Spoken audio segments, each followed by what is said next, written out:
সম্প্রতি বিশ্বনে তীব্র আলোচনা তুলেছে যুক্তরাষ্ট্রের সাবেক প্রেসিডেন্ট ডোনাল্ড ট্রাম্পের একটি মন্তব্য। কানাডায় G7 সম্মেলনে অংশগ্রহণের সময় তিনি ইরানের রাজধানী তেহরানের বাসিন্দাদের উদ্দেশ্যে সতর্ক বার্তা দিয়ে বলেন, অতি সত্বর তেহরান ছেড়ে যাওয়া উচিত। ট্রাম্পের এমন মন্তব্যের কিছুক্ষণ পরে তেহরানে একের পর এক ভয়ঙ্কর বিস্ফোরণের শব্দ শোনা যায়, যা শহর জুড়ে আতঙ্ক ছড়িয়ে দেয়। হোয়াইট হাউস সূত্রে জানা গেছে, নির্ধারিত সময়ের আগে ট্রাম্প কানাডা সফর সংক্ষেপ করে যুক্তরাষ্ট্রে ফিরে আসেন, কারণ ইরান ইসরায়েলের সংঘাত তখন চরম পর্যায়ে পৌঁছায়। এই দুই দেশের মধ্যে হামলা পাল্টা হামলার পঞ্চম দিন চলছিল, যেখানে বিমান হামলা, ক্ষেপণাস্ত্র নিক্ষেপ এবং ড্রোন হামলা ছিল নিত্যদিনের ঘটনা। ট্রাম্প তার নিজস্ব সামাজিক যোগাযোগ মাধ্যমে জানান, তিনি ইরানকে পরমাণু চুক্তিকে ফেরার জন্য 60 দিনের সময়সীমা দিয়েছেন, কিন্তু চুক্তিতে না ফেরায় পরিস্থিতি এখন আরও ভয়াবহ অবস্থায় মন নিচ্ছে।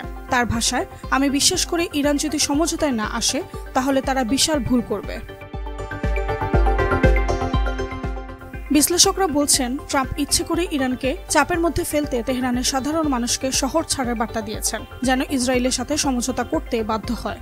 ইসরায়েলের পক্ষ থেকে সোমবার রাতে তেহরানের রাষ্ট্রীয় টেলিভিশন ভবন এবং পশ্চিমাঞ্চলে দুটি মিসাইল ঘাঁটিতে বড় ধরনের হামলা চালানো হয়। পাল্টা জবাবে ইরানও ইসরায়েলের তেল আভিভ, জেরুজালেম সহ বেশ কিছু শহরে ক্ষেপণাস্ত্র হামলা চালায়।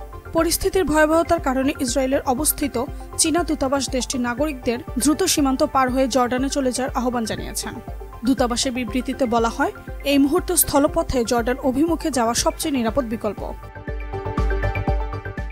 অন্যদিকে ইরানের পররাষ্ট্রমন্ত্রী আব্বাস আরাগচি দাবি করেন, ইসরায়েলের প্রধানমন্ত্রীকে শান্ত করতে যুক্তরাষ্ট্রের একটি ফোন কলই যথেষ্ট। এই বক্তব্য থেকে বোঝা যাচ্ছে কূটনৈতিক স্তরেও উত্তেজনা তীব্র আকার ধারণ করছে। বিশেষজ্ঞরা সতর্ক করছেন, এই চলমান সংঘর্ষ শুধু ইরান ইসরায়েল নয়, পুরো মধ্যপ্রাচ্য ও বিশ্ব অর্থনীতির উপর বড় ধাক্কা দিতে পারে।